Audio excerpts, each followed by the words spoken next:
नमस्ते dear students, welcome to all. स्वागत है आप सभी का पीटी एजुकेशन पे एक बार फिर से। मेरा नाम है राहुल अंश चौधरी और आज है हमारा सेशन नंबर 222। तो बिल्कुल एक तरीके से पैलिंड्रोम टाइप का ही नंबर है ये 222। आगे से देखो चाहे पीछे से देखो सेम ही आता है। तो 222वां सेशन है डेली करंट अफेयर्स में। आज जो हम बात करेंगे, हम अपने वापस से फिर से वीकली जो हम 5 फैक्ट्स लेते हैं उस पर हम बात करेंगे। आज के हफ्ते के 5 फैक्ट्स कौन से रहे जो कि एग्जाम पॉइंट ऑफ व्यू से बहुत ज़्यादा इंपॉर्टेंट है और लर्निंग के हिसाब से तो है ही है, साथ ही साथ करंट अफेयर्स का भी एक पार्ट ही है। तो चलिए देखते हैं फटाफट बिना टाइम को वेस्ट किए हुए 5 फैक्ट्स हमारे कौन कौन से हैं इस हफ्ते के। सबसे पहला है, आपके स्क्रीन पे आपको दिख रहा होगा, ग्लोबल बायो हब इनिशिएटिव।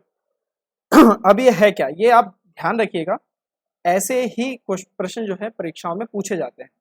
तो ग्लोबल बायो हब इनिशिएटिव ये बेसिकली पैथोजेंस के लिए है। इसमें डब्ल्यूएचओ और स्विट्जरलैंड ने मिलकर एक एमओयू साइन किया है कि वो लोग एक बायो हब फैसिलिटी जो है लॉन्च करेंगे, जिसमें क्या होगा, जिसमें पैथोजेंस की जो शेयरिंग हुई ना वो तेजी से की जा सके between laboratories and partners to facilitate safe storage, better analysis, sequencing, preparedness against them. तो बहुत ही अच्छा कदम है, सुनने में तो बहुत ही अच्छा लग रहा है कि जो पैथोजेंस है, वायरस पे नजर रखी जाएगी। तो इस तरीके का एक बायो हब इनिशिएटिव डब्ल्यूएचओ ने और स्विट्जरलैंड ने मिलकर किया है बाय साइनिंग एन एमओयू। अब प्रेजेंटली क्या है कि presently pathogens are shared bilaterally among the countries, यानी कि दो देश आपस में अगर कर रहे हैं तो कर रहे हैं, कोई मल्टीलेटरलिज्म नहीं है पैथोजेंस की शेयरिंग को लेकर खासकर। The initiative will enable the member states to share biological materials with and via the biohub under pre-agreed conditions, including जिसमें बायोसेफ्टी भी होगी, बायोसिक्योरिटी भी होगी और दूसरे अन्य कानून होंगे, नियम होंगे, प्रावधान होंगे। The move would further contribute to the establishment of an international exchange system for novel coronavirus SARS-CoV-2 and other emerging pathogens। तो बहुत ही अच्छा कदम है, बहुत ही बढ़िया है जिस हिसाब से, यानी कि one world one health type का ये अप्रोच है। और ऐसा होना भी चाहिए था कि क्योंकि ये क्या है कि इससे जूझ तो सारा वर्ल्ड ही रहा है, पूरी दुनिया इस कोरोना वायरस से जूझ रही है, तो क्यों ना एक पूरे एक होकर इसको, जो आने वाले जो चैलेंजेस हैं इस रिगार्डिंग कि इस तरीके के वायरसेस दोबारा ना आए, इस तरीके के पैथोजेंस ना आए, तो उस पर एक नज़र बनाने के लिए एक वॉचडॉग होना ज़रूरी है, एक टीम का होना ज़रूरी है, एक अच्छी खासी प्रिपेयरनेस होनी बहुत ज़्यादा ज़रूरी है। तो बहुत ही मेरे हिसाब से बहुत ही अच्छा कदम है। तो खासकर याद रखिएगा डब्ल्यूएचओ एंड स्विट्जरलैंड ने किया है। पिक आपको दिखा देते हैं, क्या आप इनका नाम बता सकते हैं? अगर आप इनका नाम बता सकते हैं तो प्लीज़ बताइए, कमेंट बॉक्स में लिखिए। आपका स्वागत है। सेशन को लाइक ज़रूर करें, शेयर ज़रूर करें, राइट। बहुत मेहनत से आपके लिए सेशन बनाए जाते हैं। तो इस महाशय का आप नाम बताइए प्लीज़, और साथ ही साथ ये कहाँ से हैं ये भी बताइए, ये किस देश से बिलोंग करते हैं। नेक्स्ट हमारे पास है चाइना CEEC। क्या है ये CEEC? Central and eastern European countries. China, central and eastern European countries. तो इसमें भी हाल फिलहाल एक न्यूज़ आई है कि पहले ये 17+1 नेशन था, अब ये 16+1 हो गया। ये जो लिथुआनिया आपको दिख रहा है ना, इसने इस फोरम को छोड़ दिया है। एंड इसमें क्या है कि इसके छोड़ने की वजह से अब ये इसमें 16+1 टोटल 17 देश है। ये इनिशिएटिव 2012 में बुडापेस्ट में लॉन्च किया गया था। चाइना इसका फाउंडर है एक तरीके से। इस इनिशिएटिव में 12 EU मेंबर्स थे और 5 बाल्कन स्टेट्स थे, 5 Balkan states. It aims to expand cooperation between Beijing and Central and Eastern European member countries with investment and trade for development of, इन्हीं के क्षेत्रों को डेवलपमेंट करने के लिए किया जा रहा था। हालांकि इस पे चाइना पे ये इल्ज़ाम लगाया जाता है कि ये जो प्लेटफॉर्म इसने बनाया है ये एक तरीके से उसका बेल्ट रोड इनिशिएटिव का एक्सटेंशन है, जो कि है भी काफ़ी हद तक ये सही है। अब लिथुआनिया ने इसको क्यों छोड़ा? तो लिथुआनिया का ये कहना था कि चाइना बहुत ज़्यादा अपनी मनमानी कर रहा है। चाइना एक तो पहली बात कुछ दिखाता नहीं है, उसके फिगर्स क्या है, उसके आंकड़े क्या हैं, किस तरीके से क्या क्या है, और मनमानी भी बहुत ज़्यादा करते हैं। जैसे 9 डैश लाइन हो गया, साउथ चाइना सी का जो इशू है, तो वहाँ पे भी आप देख सकते हैं। और अभी हाल फिलहाल जो यूएस और चीन के बीच जो अभी गरमाया मामला है, जिसमें जो बहुत बड़े डॉक्टर हैं विश्व के, डॉक्टर फॉची, उन्होंने उन्होंने उन्होंने तक ये बोल दिया कि जो ये वायरस आया है इसमें कहीं ना कहीं ये नेचुरल फिनोमिना तो नहीं लग रहा। तो इन्वेस्टिगेशन की मांग की जा रही है। उधर से चाइना का भी हमने पिछले लेक्चर में देखा था कि चाइना ने मतलब क्या रिस्पॉन्स किया था अमेरिका के इस स्टेटमेंट का। तो इन सब चीज़ों को देखते हुए लिथुआनिया ने बोला कि भैया चीन का बर्ताव ठीक नहीं है, हम यहाँ से बाहर जा रहे हैं। तो ये ध्यान रखिएगा आप, चाइना CEEC अब ये कितने का प्लेटफॉर्म है, 16+1 नेशंस का प्लेटफॉर्म है। 2012 में फाउंड किया गया था बुडापेस्ट के अंदर। क्लियर है, इतनी जानकारी रखिए बस बहुत है, हम फैक्ट्स को ले रहे हैं। ये सेशन देखिए क्या होता है, इसमें हम ज़्यादा डीप में नहीं उतरते, सिर्फ फैक्ट्स को देखते हैं, ब्रीफ में देखते हैं, ताकि हमारा काम जो है एग्जाम पॉइंट ऑफ व्यू से बहुत आसान हो जाए। और कुछ जो चीज़ें हैं जो मेन स्ट्रीम करंट अफेयर्स से हटकर हैं, उनको इसमें लाने की कोशिश की जाती है। तीसरा है येलो फंगस। तो पहले आया ब्लैक, फिर आया वाइट, और अब आ रहा है येलो, राइट। अच्छा हुआ एम नहीं आया, वरना BMW हो जाता। चलो कोई बात नहीं। Like black fungus and white fungus, yellow fungus two is a fungal infection, एक तरीके का फंगल इन्फेक्शन है। बट ये हो सकता है, ऐसा अनुमान लगाया जा रहा है, इसमें अभी तक कोई भी मेडिकल प्रूफ नहीं मिला है, ऐसा अनुमान लगाया जा रहा है कि ये बाकी ब्लैक और वाइट से बहुत ज़्यादा फेटल और बहुत ज़्यादा डेडली हो सकता है, क्योंकि ये अंदर से वार करता है। जैसे ब्लैक और वाइट फंगस के सिम्टम्स जो है वो बाहर से दिख रहे थे पेशेंट्स के ऊपर, इसमें सिम्टम्स दिखते ही नहीं है, इंटरनली ये काम करता है। Yellow fungus infection spread through contaminated environment, दूषित पर्यावरण, और when a suspected patient inhales moulds, जो कि माइकोमिट्स जिसे कहते हैं, माइकोमाइट्स कह लीजिए या माइकोमिट्स कह लीजिए, जो कि एनवायरनमेंट में ग्रो होते रहते हैं। तो जब कोई पेशेंट है, मतलब जिसको बीमारी हुई है, जिसका शरीर पहले से बीमारी ग्रस्त है, तो अगर वो माइकोमिट्स को इनहेल करता है जो कि एनवायरनमेंट में होते हैं, तो उसको येलो फंगस हो सकता है।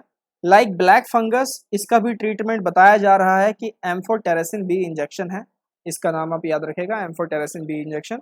Symptoms of yellow fungus, symptoms क्या क्या है, loss of appetite, sunken eyes, slow healing of wounds, lethargy and weight loss. तो ये इसके सिम्टम्स है, तो ध्यान रखिएगा, खुद को सुरक्षित रखिएगा जितना हो सके, मास्क पहनिए, सैनिटाइजर का इस्तेमाल कीजिए, साबुन से हाथ धोइए, घर पर रहिए जितना हो सके, भीड़ भाड़ इलाके में जाने की कोशिश ना कीजिए, क्लोज्ड स्पेस में तो बिल्कुल भी मत करना, राइट। तो ये सब चीज़ें हैं जो आपको बचाएंगी, अदरवाइज तो नहीं बचा सकते। और वैक्सीनेशन जरूर लगवा लेना, अगर नहीं लग रहा है तो बताइए कि आपको वैक्सीनेशन लगा है।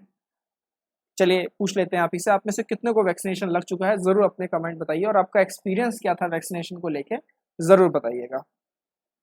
आगे बात करते हैं, ये कुछ एडवाइजरी है, ICMR की कुछ एडवाइजरी आई थी म्यूको और माइकोसिस को लेके।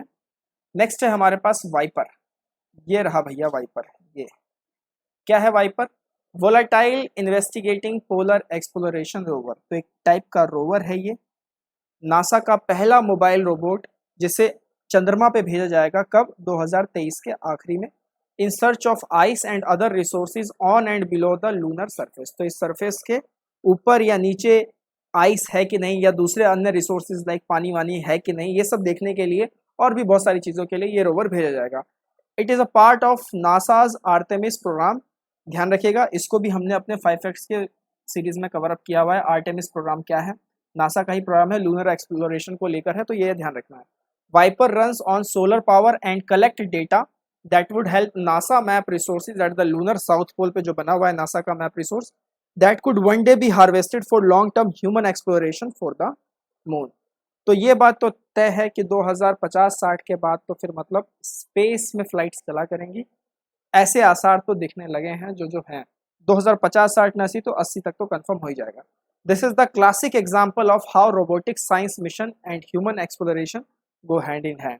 So it is very amazing that science has developed so much, technology has evolved so much कि हम इतना कुछ सोच पा रहे हैं कि चंद्रमा पे भेज के एक्सप्लोरेशंस वगैरह, या फिर मार्स में हम लोग मार्स में भी बात की जा रही है कि मार्स में लोगों को कैसे बसाया जाएगा, बचाया नहीं बसाया जाएगा मार्स में, क्योंकि वहाँ पर अब देखिए जैसे क्या है कि अगर कोई ऐसी टेक्नोलॉजी आ जाए जिससे कार्बन को मतलब इरेडिकेट किया जा सके, क्योंकि वहाँ कार्बन ज़्यादा मात्रा में है, ऑक्सीजन कम मात्रा में है, राइट। तो कार्बन को अगर इरेडिकेट करने वाली कोई टेक्नोलॉजी अगर आ जाती है, कोई साइंटिस्ट इस पे अगर रिसर्च करके कुछ पब्लिश करते हैं अच्छा खासा, तो वो एक बहुत बड़ा ब्रेक थ्रू होगी मार्स पे जीवन के लिए। तो फिर हो सकता है कि हम वहाँ पर बच सकें, राइट।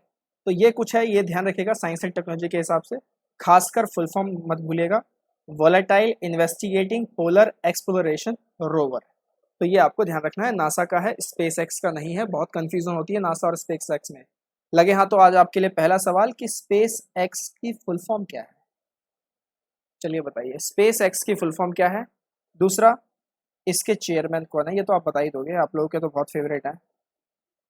इसके चेयरमैन कौन है या सीईओ कौन है, बता दीजिए। अब नेक्स्ट बात करेंगे पिन पे। पिन क्या है sir? Personality in news. Pin इस हफ्ते में 2 पर्सनैलिटी न्यूज़ में रही। सबसे पहले थे राजा राम मोहन राय, 22 मई 1772 से लेकर 27 सितंबर 1833 तक। Considered as the father of Indian renaissance, he was multifaceted social, religious and educational reformer.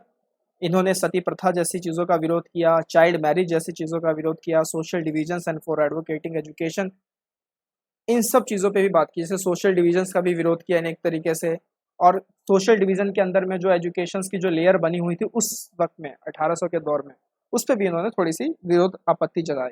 जैसे आज मैं न्यूज़ देख रहा था कि आज बिहार के एक नवादा ज़िले के उसमें एक 8 साल की बच्ची का विवाह 28 साल के लड़के से होता है।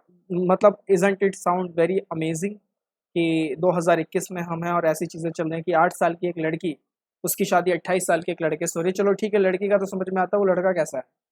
अब इस पे बहुत सारा मतलब आजकल तो सोशल मीडिया का तो काफ़ी मतलब अच्छा एक पॉजिटिव चीज़, एक साइंस में हम देखें, पॉजिटिव लाइट में देखें तो बहुत अच्छी चीज़ है कि ये सामने हमारे आ गई ऐसी ऐसी न्यूज़ें कि एक बार बस फोटो क्लिक और फिर ये गया ट्विटर पे, ये गया फेसबुक पे, ये गया यूट्यूब पे। तो ये सब चीज़ें तो एक सोशल मीडिया की बहुत ही अच्छी है, पॉजिटिव बातें हैं। अदरवाइज़ तो फिर पता ही नहीं चल पाता कि ऐसा कुछ हो रहा है। उस पे बहुत सारे रीट्वीट्स दिए हुए हैं, बहुत बड़े-बड़े पर्सनैलिटी ने उस पे रीट्वीट किया है कि इसको आप बचाइए, इसको आप कर तुड़वाइए, ये क्या हो रहा है? इस तरीके से मतलब कि दिस इज़ अनएक्सेप्टेबल, राइट? तो कहीं न कहीं जो चाइल्ड मैरिज है वो अभी भी एक बहुत बड़ा की इश्यू, और कोरोना वायरस में तो बहुत बड़ा इसमें इंक्रीमेंट देखा गया है, ऐसा कुछ डेटा बता रहे हैं। हाल-फिलहाल इन्होंने ब्रह्म समाज की भी स्थापना की। इनके कुछ लिटरेरी काम थे जैसे तूफ़त उल मुहाविदीन, प्रिसेप्ट्स ऑफ जीसस जो 1820 में इन्होंने लिखी, एंड मिरात उल अकबर, ये एक तरीके का जनरल है जो कि पर्शियन में लिखा गया है। And also founded the newspaper संवाद कौमुदी, तो ये भी आप ध्यान रखिएगा। कभी राजा राम मोहन राय पे बिल्कुल विस्तार से बात करेंगे, फिलहाल ब्रीफ के लिए इतना बहुत है। दूसरी पर्सनैलिटी हैं, एक एनवायरमेंटलिस्ट हैं, सुंदर लाल बहुगुणा। 9 जनवरी 1927 से 21 मई 2021 तक इनकी इनका पूरा मतलब जीवन काल रहा। He was a great environmentalist and Padma Vibhushan awardee known for initiating Chipko movement in 1973 इन उत्तराखंड। तो उत्तराखंड में चिपको मूवमेंट की एक तरीके से बीज बोने वाले यही थे। He followed Gandhian philosophy of peaceful resistance, अहिंसावादी थे, गांधीवाद में पूरी तरीके से विश्वास रखते थे। His appeal resulted in 15-year ban on chopping of green trees in 1980। Indira Gandhi के समय पर इन्होंने बहुत मतलब उस वक्त जो रैलियाँ निकाली, हिमालयन मैन का नाम इन्हें दिया गया था, तो उसके बाद कानून बनना जो है इंदिरा गांधी के पीरियड से शुरू हुए। और कहीं ना कहीं जो एनवायरमेंटल के सारे लॉज हम जो आज पढ़ रहे हैं, देख रहे हैं, उनमें से जो बीज, जो फाउंडेशन रखने का काम था वो इन्हीं का था, सुंदर लाल बहुगुणा। तो इनको एक बहुत इनको कोटि कोटि नमन हमारी तरफ से, राइट। तो बहुत अच्छी पर्सनैलिटीज़ थी, इनको आप ध्यान रखिएगा, एग्जाम के हिसाब से बहुत इंपॉर्टेंट है। एक बार दोबारा से फिर से आपको सारी फैक्ट्स दिखा दिए जाएं। सबसे पहला global bio hub initiative, WHO and Switzerland, इस भाई साहब का नाम आपको बताना है, मैं आपको दिखा देता है। China CEEC, China central and eastern European countries platform, इसके बारे में भी देखिएगा, और किस देश ने छोड़ा ये भी देखिएगा। येलो फंगस बात कर चुके हैं, साथ ही साथ वाइपर एक तरीके का रोवर है, और पर्सनैलिटी न्यूज़ में राजा राम मोहन राय एंड सुंदर लाल बहुगुणा। तो इस सेशन में मेरी तरफ से इतना ही। खुद को एनरोल कराते रहिए, बहुत ही वंडरफुल कोर्सेज हैं, करके दिखाएंगे कि स्पिरिट रखिए। हम मिलते रहेंगे, बढ़ते रहेंगे। टिल देन टेक केयर, नमस्ते, जय हिंद।